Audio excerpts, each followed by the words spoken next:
Здравствуйте, это новости Татарстана. В студии Елена Изнатуллина. И вот о чем сегодня в выпуске. Новые открытия и внезапные потери. Как вы планируете дальше жить?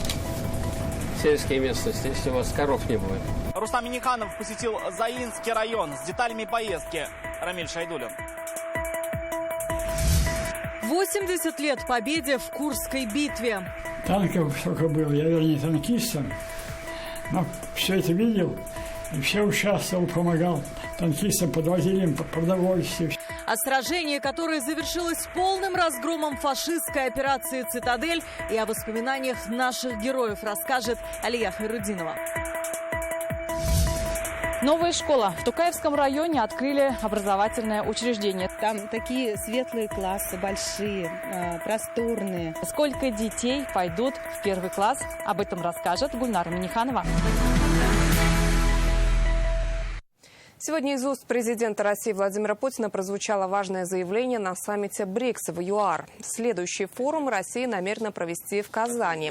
В 2024 году наша страна будет председательствовать в БРИКС. Напомним, это союз Бразилии, России, Индии, Китая, Южноафриканской Республики, входящих в десятку крупнейших государств мира по численности населения, площади и ВВП. Встречу БРИКС на высшем уровне мы намечаем провести в октябре 2024 года в городе Казани. Конкретные даты согласуем с коллегами по дипломатическим каналам. Также состоятся мероприятия в хорошо зарекомендовавшем себя формате БРИКС плюс Outreach. В ходе нашего председательства мы намерены сделать все, чтобы эффективно способствовать реализации решений, принятых на нынешнем саммите. Рустам Минниханов начал традиционные поездки по районам в преддверии 30 августа. Ежегодно в завершении лета руководство Татарстана оценивает результаты выполнения республиканских программ строительства, капремонта, а также инспектирует ход уборочной кампании. Сегодня Раис побывал в Заинске, а потом отправился в Менделеевск. В Заинске жатва зерновых завершена. Район, где посевы пострадали и из-за грады, и из-за засухи, собрал достойный для этого года урожай. Но в зону критики Раиса попало животноводство. Почему? Об этом и не только. Рамиль Шайдуллин. Первым делом встреча с районным активом. Прямо в поле Раиса Республики вручают символический каравай первого урожая этого года. Это весенние полевые работы. Уборку зерновых завершили в пятницу, но результаты по объективным причинам не самые лучшие. При 25 центнерах с гектара удалось собрать чуть больше 93 тысяч тонн хлеба. Год неординарный, как у всех по Татарстану. Значит, в апреле мы очень рано вышли на сев. До 1 мая закончили все поливные работы пассивные, включая и свеклу, и кукурузу, и, значит, все поздние культуры технические имеется в виду. 9, 10, 11 мая были морозы 10-12 градусов. То, что у нас всходы были ячменя, гороха, они очень сильно пострадали. Нам пришлось пересеять 1359 гектаров сахарной свеклы из 8800 гектаров. Если мы ежегодно получаем 45-55 гектаров ячменя получали, то в этом году и из-за этого мороза, и из-за засухи мы получили только 23 центнера урожайности ячменя. Для этого года урожай хороший, отметил Рустам Минниханов, чего не скажешь о показателях в животноводстве. В районе резко сократилось поголовье скота. Заинск – лидер антирейтинга по республике. Через сколько лет в Заинском районе корова кончится? Как вы планируете дальше жить? Сельские местности, если у вас коров не будет. Как рассказали Раису, одна из причин в новых крупных молочно-товарных комплексах, построенных в соседних Азнакаево и Сарманово. Туда перевезли почти 2000 коров. Вы подумайте об районе тоже. Нам же не только количество молока надо, а и рабочие места нужны. На селе, кроме животноводства, постоянно рабочее место растениеводство же не обеспечить. Прежде чем перевести скот, вы должны были продумать, как дальше здесь будет. Рустам Минниханов поблагодарил аграриев за уборочную и отметил, поголовье скота нужно восстановить.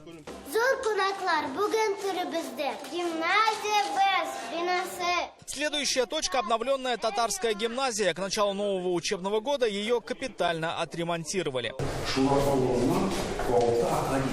Главная цель обновленной гимназии – сохранение татарского языка. На нем будут вести воспитательную работу и внеурочную деятельность. Уже подали заявление 45 родителей на поступление в первый класс. Если сравнить прошлый год, было 30. На 15 детей уже у нас увеличение. Начали дети, родители приходить, которые уже осознают, что надо все-таки возвращаться и обучать родной язык татарский. Школу обновили менее чем за год. На работы было выделено 220 миллионов рублей. Строители заменили инженерные сети, элементы фасада, уличные ограждения. Теперь и внешне, и по концепции она напоминает комплекс Адамнар. 1 сентября за парты сядут 357 учеников.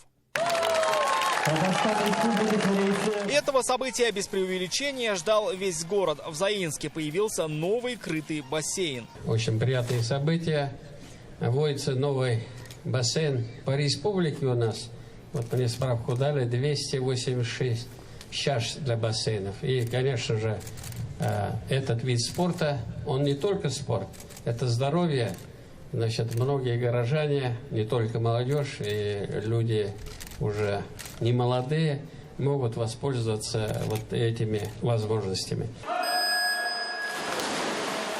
Раис республики лично осмотрел условия, созданные для молодых спортсменов. Я жду уже этого бассейна зимой.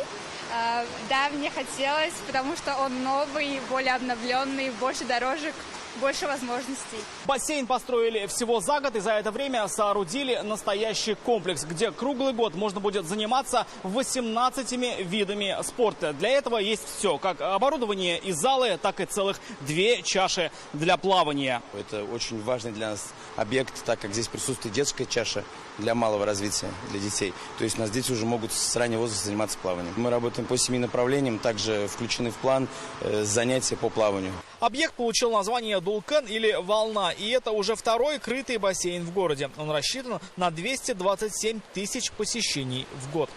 Рамиль Шайдлин, Рамзиль Гарипов, ТНВ, Заинск. В Заинском районе Рустам Минниханов сегодня встретился с участником Великой Отечественной войны, ветераном татарстанской энергетики, первостроителем Заинской ГРЭС Леонидом Мочтаковым. В эти дни он отмечает двойной праздник. 18 августа справил вековой юбилей. Сегодня 80-летие победы на Курской дуге. Рустам Минниханов за праздничным столом поздравил ветерана с юбилеями. Раис республики расспросил его о самочувствии. Вспомнили, как поднимали гидроэлектростанцию. 3 года назад Рустам Минниханов уже был в гостях у Леонида Мочтакова. Он участник битвы под Москвой, сталинградского контрнаступления, сражений на Курской дуге, освобождал Украину, Румынию, Болгарию, Югославию. Его имя навсегда вписано и в историю республиканской энергетики. Леонид Мочтаков участвовал в строительстве Заинской ГРЭС и всю свою жизнь связал с электростанцией, проработав там больше 37 лет. Под его непосредственным руководством в сжатые сроки были возведены социальные объекты в Заинске. Много времени посвятил благоустройству и озеленению города. Он остается активным участником общественной жизни. Рустам Минниханов также передал слова поздравления от вице-премьера России Александра Новака. Уважаемый ветеран наш, приветствую. Вот как мечтали встретить столетие вместе, да? Спасибо за такой высокий счет. Вице-премьер Новак, у него день рождения сегодня. Да? Да. И он говорит, я, говорит, не смогу приехать. Мы же вместе с вами были, да? Он говорит, передайте поклон уважаемому энергетику. По случаю 80-летия победы на Курской дуге к татарстанцам обратился премьер Алексей Песошин. Сегодня день памяти всех тех, кто на Курском выступе смог выстоять и победить, предопределив победу советского народа. В боях под Курском погибли более 250 тысяч солдат, многие из которых были нашими дедами и прадедами. Мы должны помнить их бесценный подвиг, говорится в обращении Алексея Песошина.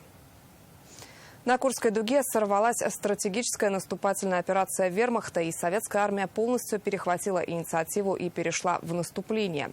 Немецкая операция «Цитадель» цели не достигла. Вклад в победу внесли 49 тысяч татарстанцев, многие ценой собственной жизни.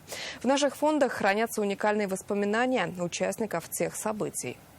Это время было самое жаркое, и по температуре было вот такое же лето было. Только не холодное, а горячее. Горячее и страшное. Таким выдалось лето 43-го. Таким и осталось в памяти фронтовиков. 98-летний участник Великой Отечественной Юрий Шастин – один из тех, кто сумел выдержать натиск вражеского танкового кулака. В ряды Красной Армии его призвали со школьной скамьи. Уже через год он сражался на Курской дуге в составе 27-й армии. Был наводчиком. Прошло 80 лет, а лязг танковых гусениц слышен до сих пор. Это танковые битвы, которых больше таких не было. Вот это две точки, которые являются самым источником победы нашей после Сталинградской битвы. Больше 2 миллионов солдат и офицеров с обеих сторон, тысячи танков и самолетов. Курская битва заставила немцев забыть о наступлении. За 49 дней под огнем и свинцом советская армия дошла практически до Днепра. Потери танков Т-34 и Су-152 достигли 3500. В сотни раз больше потерь среди солдат. В Курской битве погибли более 7000 татарстанцев. Когда начал воевать, 17-й год только пошел. И в 43-м 18 лет попадает на Прохоровку. Салихов Гатаула Салихович, награжденный в 43-м году именно за участие в Курской битве. 3 татарстанца после Курской битвы были представлены к званию Героя Советского Союза. Это Гатаула Салихов, Михаил Фомин и Амин Мифтахов. Судьба кулака вермахта была решена. И с тех пор немцы больше никаких наступлений даже не планировали. Фарах Хайрудинов тоже был участником Курской битвы. Разведчик 80 лет назад получал указания от самого маршала Жукова. Куда надо идти, точно знать надо нам. Определить там войска, какой войска, количество человек, чем воюет. 3 часа 40 минут артподготовка бесперерывная. Как будто гром грабил. Вот такой страшный бой. Там каша. Там ничего живого не осталось. Страшно было. Ну, не боялась. Потом меня увезли вот в Берлин брать. Я уничтожил несколько немецких танков. Очень много живой силы немецких войск. И последним снарядом, который разорвался под лафетом, я больше ничего не помню. Танк на танк лез. Когда кончился бой, половина наших танков не стало. Почему наши победили? Потому что наши были более подготовленные. С 5 по 12 июля на изогнутый дугой фронт немцы обрушивали лавины своих новейших танков. 7 дней ада. Так назвал эту неделю Гани Сафиуллин. Наш земляк, герой Советского Союза, командир 7-й гвардейской армии. Только под Прохоровкой стало ясно, немецкая операция «Цитадель» цели не достигнет. 23 августа сражение завершилось их полным разгромом. Такой и осталась Курская битва на страницах истории и в памяти героев. Масштабной, кровопролитной и победной. Алия Хайрудинова, ТНВ, Татарстан.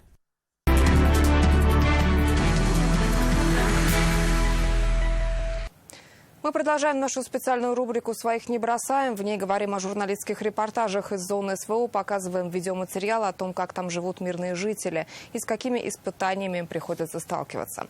Сегодня расскажем о трагедии, которая произошла в селе Лава Белгородской области. Здесь ВСУ дважды обстреляли санаторий с беспилотника. Об этом сообщают федеральные телеканалы. Утром дрон сбросил 2 гранаты на территорию лечебного учреждения, выбило окна и повредило фасад здания. Спустя час появился второй беспилотник. При повторной атаке погибли 2 мужчин. Еще одного раненого пытались спасти врачи, но он получил смертельные травмы. Россия продолжает СВО на Донбассе, потому что мы своих не бросаем. Большой подарок к предстоящему Дню знаний. Сегодня в селе Шильнеба Тукаевского района открыли новую школу. Для 100 учеников учебный год практически начался. Деревня большая, проживают почти 1500 человек, 173 школьники. До этого им приходилось учиться в здании советской постройки. Школа была перегружена вдвое, приходилось создавать дополнительные кабинеты в коридорах. Теперь условия ничем не хуже городских. С торжественной линейки Гульнара Миниханова.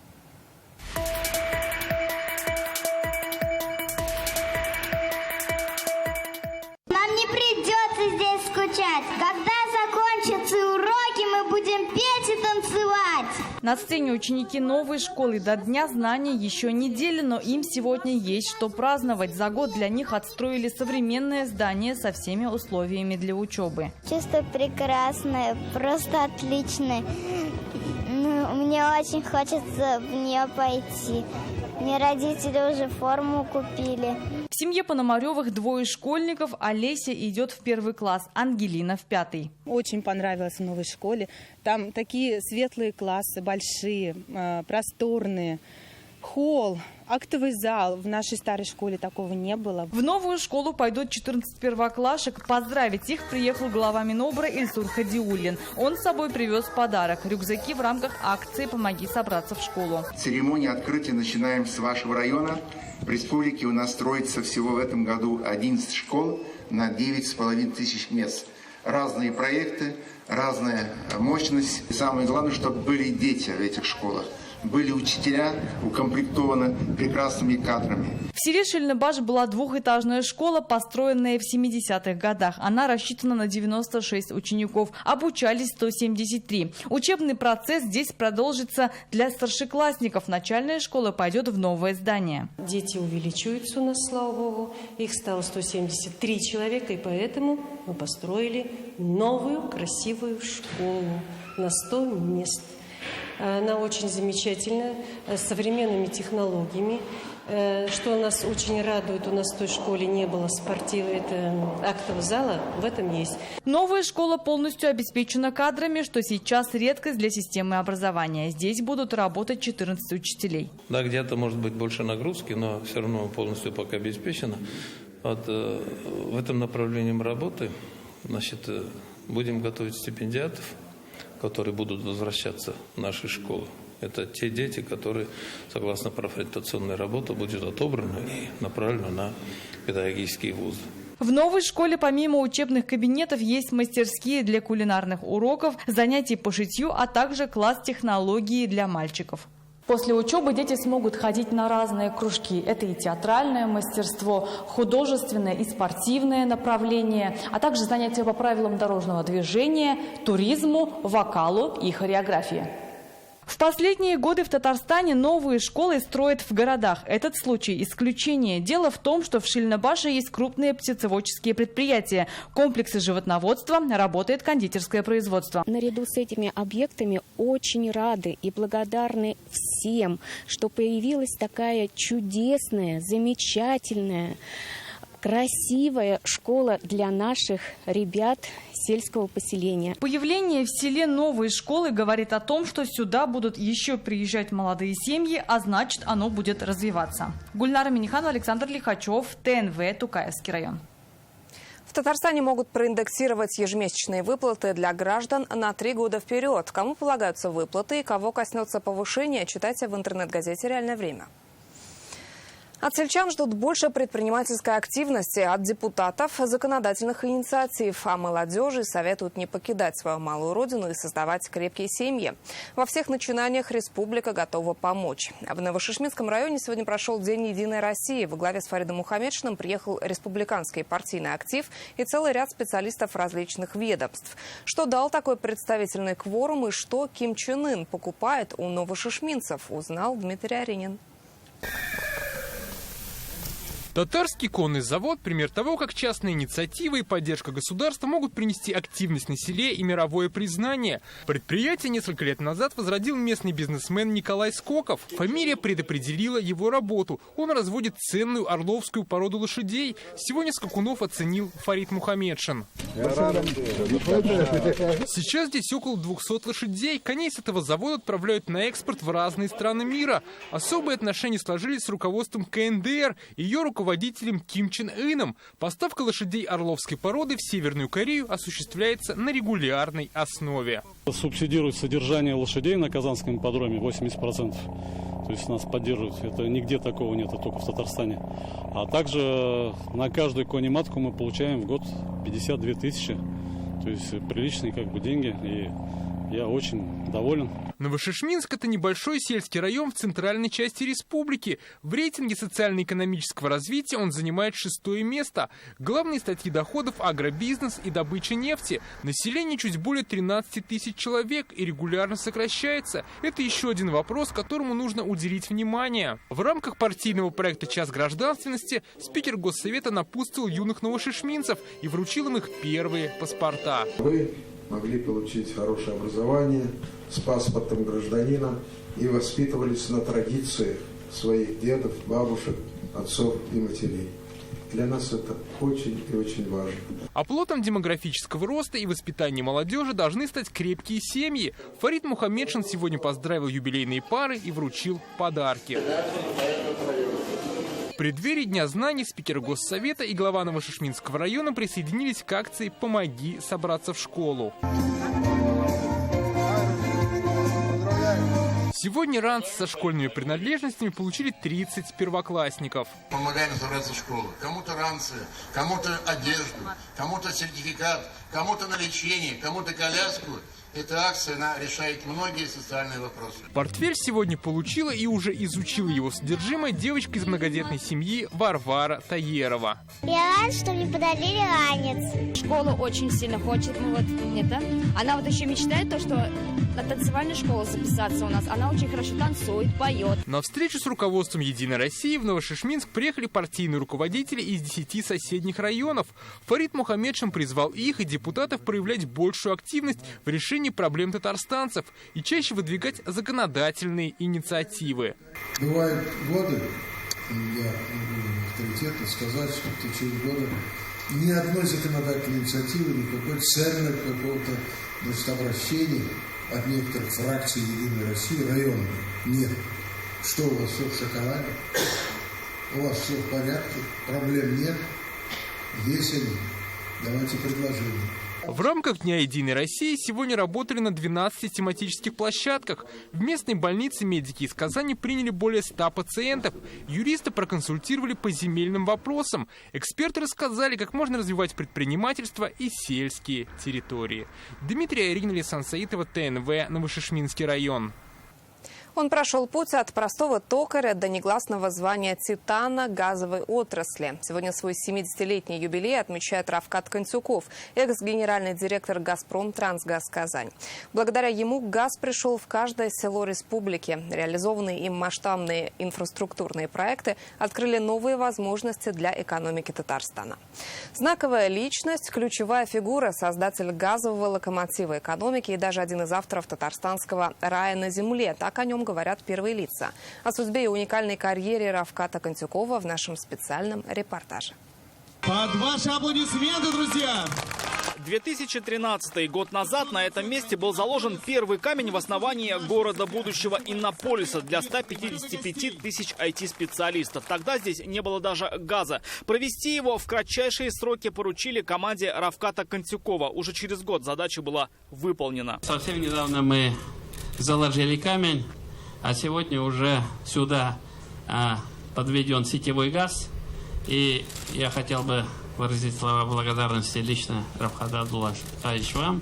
Вся инициатива и сроки, все, что можно и нельзя, было сделано вашим коллективом. О том, что Равкату Контюкову под силу любые задачи республика, да и вся страна узнала еще на рубеже веков. Тогда убыточное предприятие Таттрансгаз, где месяцами не платили зарплату, за несколько лет превратилось в процветающую технологичную компанию. Равкат Контюков возглавил ее в апреле 98-го, уже в мае начались выплаты. А через год он подключил к газу 7 первых заволжских районов Татарстана. Вытащили предприятие и зашагала она. Зашагала не только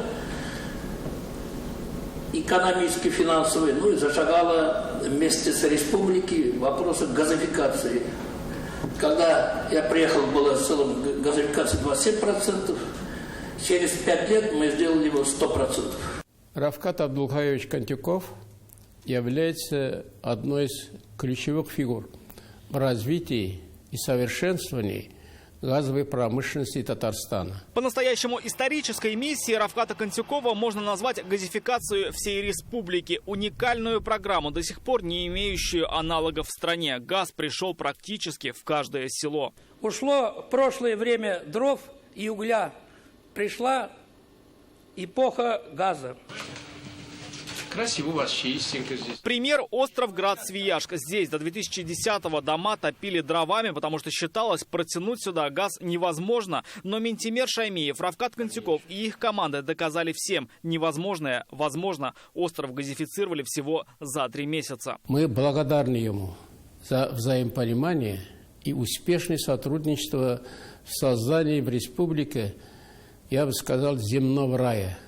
Как я и называю эту судьбоносную в нашей жизни программу. Как ни странно, Рафката Контюкова, родившегося и выросшего в соседней с нами республике Башкортостан, мы нашли за полярным кругом. Будущий титан газовой отрасли республики родился в селе с говорящим названием Контюковка. Карьеру начал в 1971 году учеником токаря. В середине 80-х оказался на крайнем севере, где участвовал в строительстве Ямбургского и Заполярного нефтегазовых месторождений. Тогда-то о высоком профессионале рассказали первому президенту Татарстана Минтимеру Шаймиеву. Власти республики пригласили его к себе и с первых дней убедились, все сказанное о Рафкате Контюкове правда. Если вы посмотрите развитие нашей республики, новые площадки, Алабуга, Иннополис, Нижнекамский куст, Казанский куст, ведь по большому счету в период его работы были решены большие системные вопросы по обеспечению газом республики. Мы же крупнейший потребитель в стране газа. Инфраструктурно, там 30 лет назад это было, может быть, половина того, что мы потребляем сегодня, мы могли бы потреблять. Вот, были реализованы большие крупные проекты, и это дало возможность развитию нашей экономики. Без личного участия Рафката Контюкова невозможно было бы даже зажечь факел на Казань-арене в дни универсиады. Что говорить о строительстве объектов ТАИФа, ТАНЭКа, аммония. От газа зависела вся будущая экономика. По газу у нас были всегда проблемы, и в то время особенно «Газпром», так сказать, допускал сложно газовым делам, да? Вот. И Рафкат Абулхаевич действительно сделал очень много и для Нижнекамска нефтехима, и для, значит, Иннополиса, и для других регионов. Его личная энергия и жизненная практика помогли в деле обеспечения газом предприятий. Все, соединили мы, закончили. Больше 20 лет Рафкат Контюков лично отвечал за бесперебойную подачу газа как на предприятия, так и в города и села. При нем соединили магистральные газопроводы между Уренгоем, Казанью и Нижним Новгородом, что помогло газифицировать республику полностью. Построили десятки тысяч газопроводов и создали инфраструктуру, позволяющую обеспечить Татарстан газом минимум на ближайшие 50 лет. За плечами Рафката Абулхаевича огромная ответственность.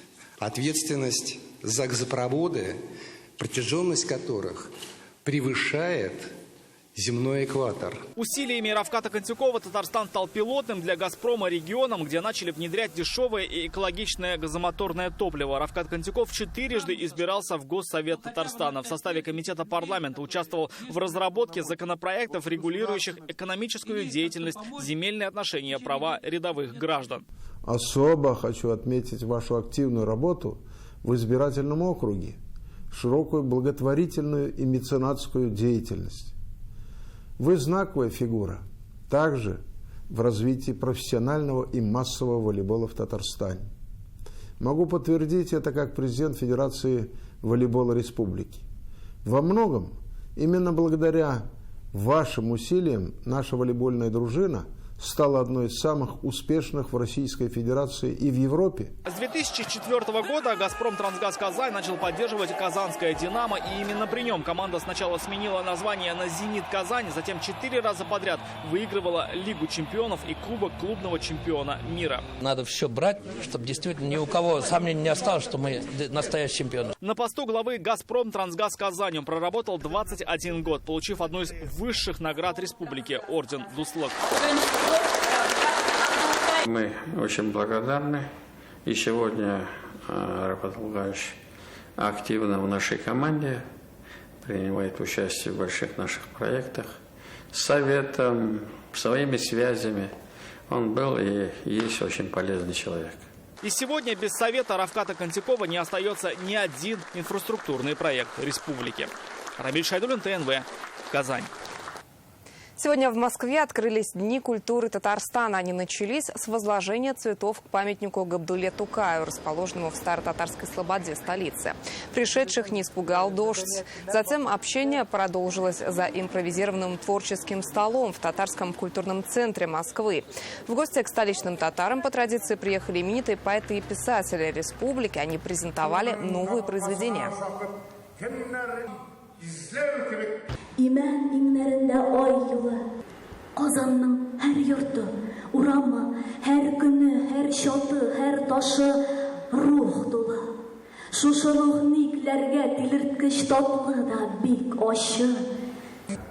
Такое общение полюбилось московским татарам. Всех гостей Дней культуры Татарстана в Москве, которые продлятся до 25 августа, ждут просмотры киноленты и гала-концерт мастеров искусств республики. Он состоится уже завтра. В гости ждут раиса Татарстана Рустама Минниханова и мэра Москвы Сергея Собянина. Это были новости Татарстана. Еще больше информации в нашей группе ВКонтакте и телеграм-канале. Далее прогноз погоды с Наилем Дзяхате. А я с вами прощаюсь. До встречи.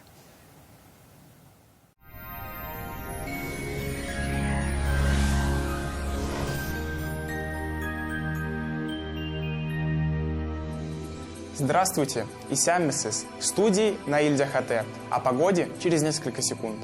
Изготовление любой корпусной мебели от Даниил Мастер летом дешевле. Назовите промокод «Лето» и получите скидку 20% на индивидуальный заказ.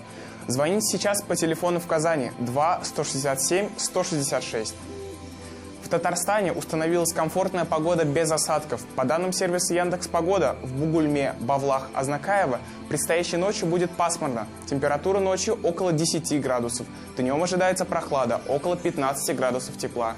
В набережных Челнах, в Нижнекамске и Елабуге также облачно с прояснениями. Ночью 8, днем 16 градусов тепла. В Агрызе, Менделеевске, Актаныше еще холоднее. Температура ночью здесь местами опустится до отметки 3 градуса тепла. Днем также чуть холоднее, около 16 градусов.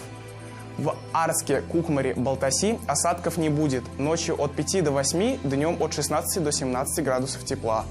В Болгаре, Дрожжаном, Буинске ночью местами дожди. Температура от 11 до 13 градусов тепла. Днем около 17. В Альметьевске, Чистополе, Мамадыше ночью облачно, но дождей не обещают. Температура ночью от 6 до 10, днем 16 градусов тепла. О погоде в Казани через несколько секунд, но сначала немного полезной информации. Банк Аверс оказывает весь спектр банковских услуг для частных лиц и корпоративных клиентов. Для бизнеса банк предлагает услуги по расчетно-кассовому обслуживанию, кредитованию, банковские гарантии и продукты с возможностью эффективно размещать свободные денежные средства.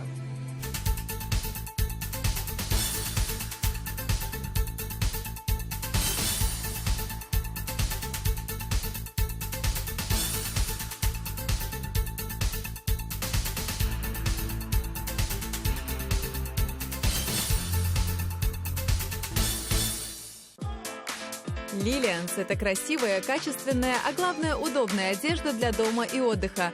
Чтобы продлить лето, до 31 октября мы запустили акцию. Скидка 30% на весь летний товар. Ждем вас по адресам ТЦ Паркхаус 1 этаж, ТЦ Южный 2 этаж. Казанская швейная фабрика Lilians – молодая, динамично развивающаяся компания. Расширение и модернизация производства дает возможность идти в ногу со временем, удовлетворять интересы и спрос клиентов во всех регионах нашей большой страны. В Казани погода в предстоящие сутки существенно не изменится. Будет облачно с прояснениями. Осадков все еще не ожидается. Ночью около 11 градусов, днем станет прохладнее, до 17 градусов тепла. Ветер северный, умеренный. Атмосферное давление в норме. Влажность воздуха около 50%. Магнитное поле Земли спокойное. Специализированный застройщик «Акташ Инвестстрой» представляет жилой комплекс «Алтын-Яр» на берегу озера Средний Кабан. Продуманные планировки и благоустроенные дворы с ландшафтным дизайном. При покупке квартиры в августе в подарок скидка до 700 тысяч рублей. Телефон 216 68 68. Как в сказке «Озеро у дома». Зеленый сказочный бульвар. Моя мечта – не оторваться. Хочу квартиру в Алтын-Яр. Покупая квартиру сейчас, получаете скидку до 700 тысяч рублей. 216 68 68.